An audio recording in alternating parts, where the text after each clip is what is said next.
Kalyos atay balon-balunan ng manok na napakasarap naman talaga. Siguradong mapapawaw ka sa sarap. Sauce pa lang, panalo na. Napakabilis lang lutuin to. Bago nyo umpisahan ang pagluto, paalala ko lang magsaing ng madami, 1 kilong atay balon-balunan ng manok. Yung atay i-marinate muna natin sa 2 kutsarang asin, 5 kutsarang suka para mawala yung lansa. Tapos yung carrots guys, hiwain lang natin ng ganyang kalalaki. Sa patatas, ganun din kalalaki. Ilabas natin yung maitim na kawali. Maglagay lang ng kaunting mantika, sibuyas muna, gisahin ng maigi, saka yung bawang, tapos paminta agad. Gisahin natin ng maigi, ilagay yung balon-balunan. Gisahin lang natin ng maigi, maglagay tayo agad ng patis, 2 kutsara, gisahin natin ng maigi, patutuyuan natin sa patis, tapos kalahating litrong tubig, pakukuluan natin sa loob ng 10 minuto. Pag malapit na matuyuan, ilagay natin yung karot at patatas, 4 kutsarang tomato paste, gisahin natin ng maigi. Saka natin ilagay yung minarinate nating atay, yung pinagmarinate, itatapon na natin dahil malansa yan. Tapos tubig, kalahating litro, chicken powder, paprika, maliit na lata na garbanzos, maliit na lata na green peas, saka natin pakukuluan sa loob ng 20 minutes. Maraming salamat nga pala sa ating mga followers sa palagi niyong panonood. Mag-ingat po kayo palagi dyan kung saang lugar man kayo. Pagkalipas ng 20 minutes, medyo malapot na yung sauce guys. Tikman muna natin, kampiyon ang lasa. Napakasarap naman talaga. Bibigyan ko na lang to na mga ilang minuto hanggang lumapot yung sauce. Kapag kayo na ang magluto, huwag nyong patutuyuan dahil yung sauce niyan masarap isabaw sa kanin. Yung ganyang pagkaluto lang guys. Nako, napakasarap na niyan. Malamang 1 hektaryang kanin talaga ang mauubos ng buong pamilya mo. Maraming salamat nga pala sa ating mga kababayang OFW sa palagi niyong panonood. Mag-ingat po kayo palagi dyan kung saang bansa man kayo. God, maraming salamat po sa biyaya na binibigay mo sa araw-araw. I-bless niyo po yung food na magiging silbing lakas sa katawan namin. Amen. Kain tayo guys. Kain Pinas.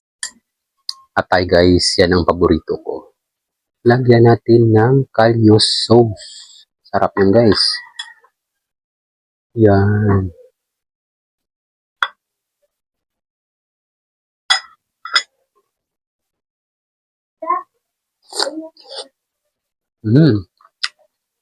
Panalo. Sarap guys.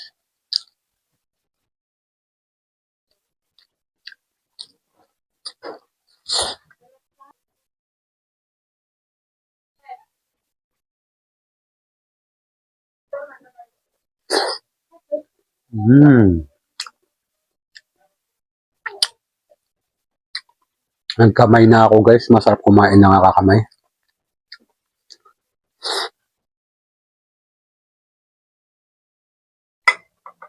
Para agad lumamig. Mainit-init pa.